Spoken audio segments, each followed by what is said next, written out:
अस्सलाम वालेकुम वरहमतुल्लाहि वबरकातुहू। आज मैं नरगिसी कोफ्ते बनाने का तरीका बता रही हूँ, जो कि नहायत ही मज़ेदार होते हैं। इसमें थोड़ी सी ज़रा मेहनत होती है, लेकिन बनते बहुत ही मज़ेदार है। मैंने कीमा लिया है, ये मेरा तकरीबन 1.5 किलो के करीब कीमा है। इसमें मैंने 3-4 जो प्याज हैं वो इसमें डाले थे जब कीमा जो है ना करवा रही थी। इसमें सब्ज़ मिर्च जो है वो मैंने 5-6 जो है वो करवाई थी ग्राइंड। ये सारी इकट्ठी मैंने इसके अंदर जो है ना वो ग्राइंड करा ली। कीमे के साथ ही प्याज और सब्ज़ मिर्च जो है वो मैंने इसके अंदर बारीक करवा ली थी। अब इसके अंदर मैं जो है ना वो मसाला डालती हूँ कि मैंने नमक लिया है 1 चम्मच, और ये 1 चुटकी के करीब जो है हल्दी है, 1 चम्मच ही सुरख मिर्चें हैं, आधा चम्मच जो है काली मिर्चें हैं, और कुटा धनिया जो है वो भी तकरीबन 1 चम्मच है, और गरम मसाला जो आधा चम्मच है, और 1 चुटकी के बराबर जो है वो अजवाइन है, और 1 चम्मच जो है वो है ज़ीरे का।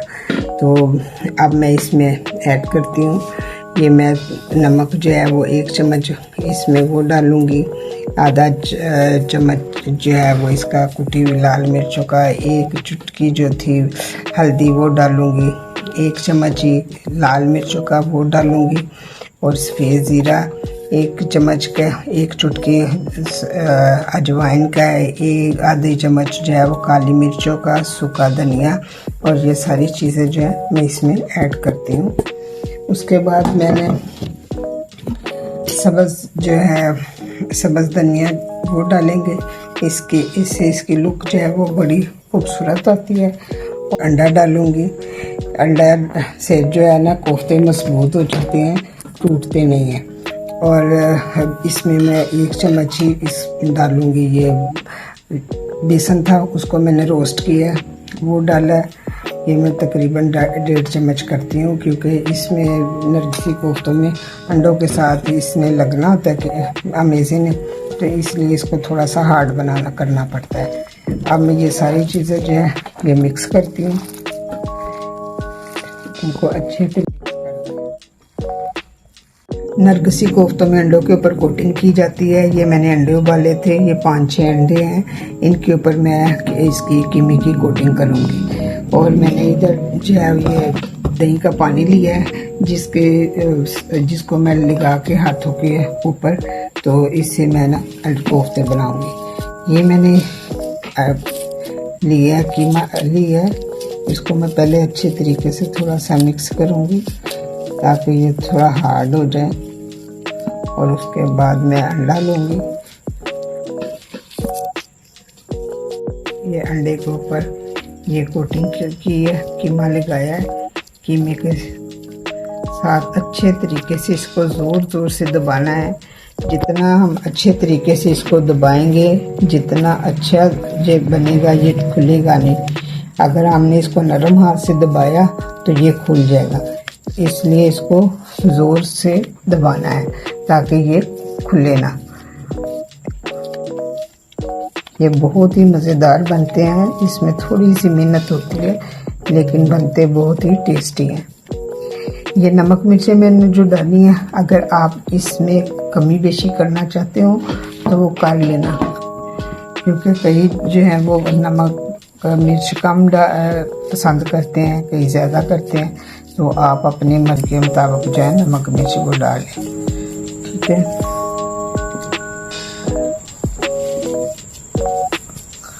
मैं कीमा लेती हूँ इसके ऊपर।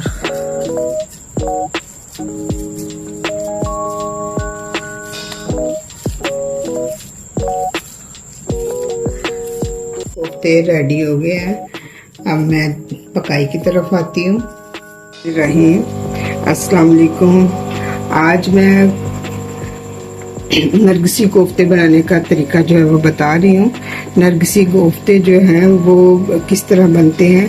1 कप जो है मैंने ऑयल का लिया है, आप घी का भी इस्तेमाल कर सकते हैं, लेकिन मैंने ऑयल का इस्तेमाल किया है। और इसके बिस्मिल्लाहिर्रहमानिर्रहीम, ये 1 बड़े साइज़ का प्याज लिया था, वो मैंने ग्राइंड किया है। इसको मैं पहले हल्का सा सोते कर लूँ। लाइट ब्राउन सा कर लूँ। फिर इसके बाद हम जो अदरक लहसुन अदरक का पेस्ट लगाएंगे। प्याज हमारा सोते हो गया है। अब इसमें हमने लहसुन अदरक का पेस्ट डाला है 1 चम्मच भर के, और थोड़ा करने के ऊपर उसके बाद हमने इसको थोड़ा सा ब्राउन करेंगे लहसुन अदरक के पेस्ट को।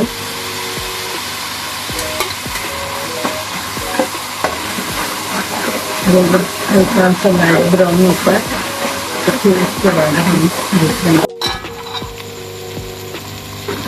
ये हमारा लहसुन प्याज जो है वो हल्का सा सोते हो गया है।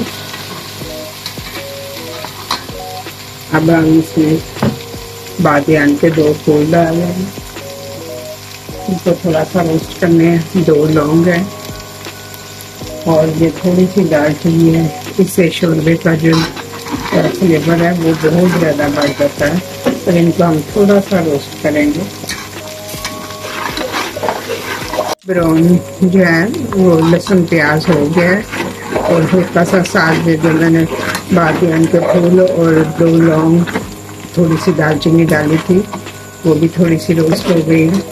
अब साथ ही हम इसमें ये टमाटर जो है वो मैंने 2 छोटे साइज के लिए थे, ये इसमें डालें।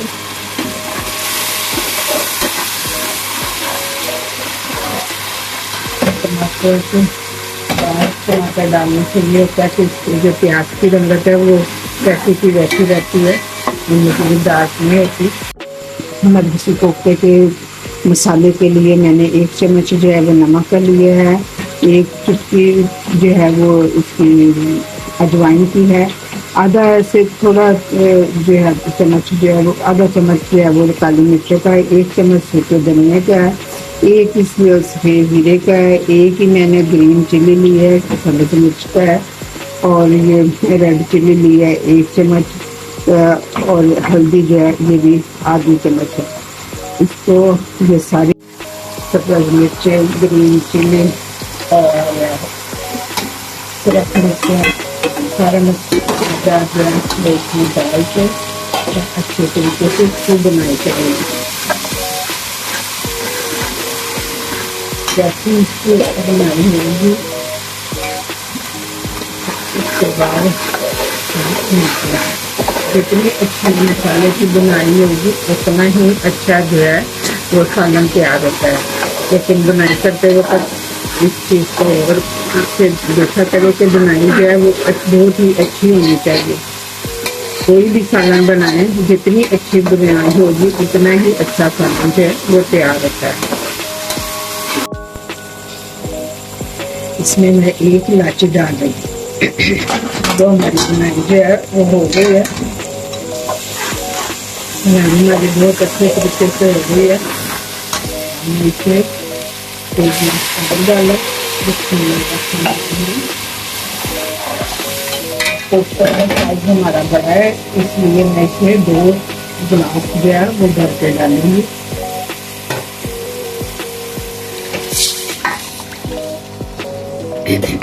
ताकि हमारे कोफ्ते जो है वो डीप हो जाए। जैसे इस पानी को उबाला आता है फिर हम इसमें कोफ्ते जो है करेंगे।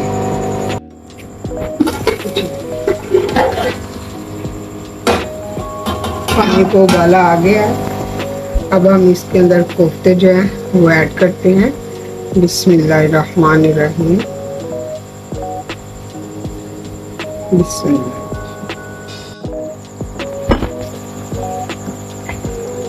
इनको अब पानी को खुशक होने दें, उसके बाद हम इसकी बुनाई करेंगे। इसको हम रुमाल की मदद से हिलाते हैं। इस टाइम पे हमने इसमें चम्मच नहीं मारना, हमने सिर्फ इसको हिलाना है। अब हम इसको पकने के लिए रख देते हैं, उसके बाद देंगे। बिस्मिल्लाहिर्रहमानिर्रहीम। ये कोफ्ते मेरे बुनाई की तरफ आ गए हैं। मेरा सामने जो है वो देश की मैंने छोटी ली थी और कोफ्ते बड़े थे, इस वजह से मेरे कोफ्ते जो है वो फूल गए।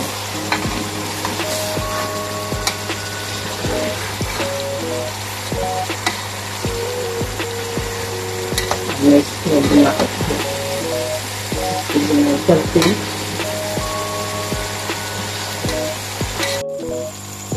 ये बीच में मेरे कोफ्ते जो है वो टूट गए हैं। मेरे पास मैंने बर्तन जो है वो छोटा लिया था, जिसकी वजह से मेरे कोफ्ते जो है वो काफ़ी टूट गए। बुनाई होगी अच्छे तरीके से। अब मैं छोले के अंदर पानी डालती हूँ, जो है वो मैं इसमें डाल रही हूँ।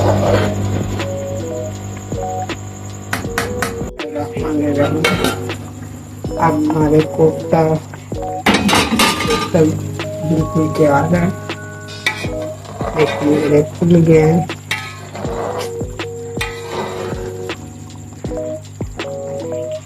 ये छोटे पेचके की वजह से मेरे फूल गए हैं। बिल्कुल सही तरह जो है ना वो जगह नहीं मिली, इसलिए वो फूल गए। चलिए बिस्मिल्लाहिर्रहमानिर्रहीम। अब मैं इनको डिश आउट करती हूँ।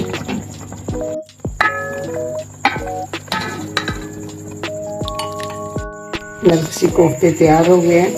अब मैं इनको गार्निश करती हूँ। गार्निश के लिए सब्जी कोई भी होगी, हंडिया के लिए हम अदरक और सब्ज मिर्चों का ही करेंगे।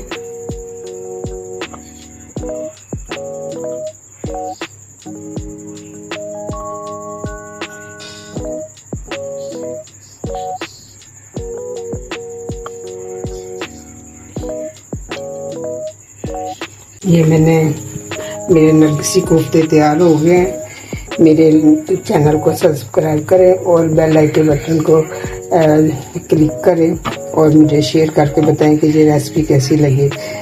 बहुत शुक्रिया, जज़ाकल्लाह। मुझे जो लाइक करते हैं और मुझे अच्छे अच्छे कमेंट भेजते हैं, मुझे बहुत खुशी होती है। तो आप भी मुझे कमेंट करें कि ये मेरी रेसिपी कैसी लगी।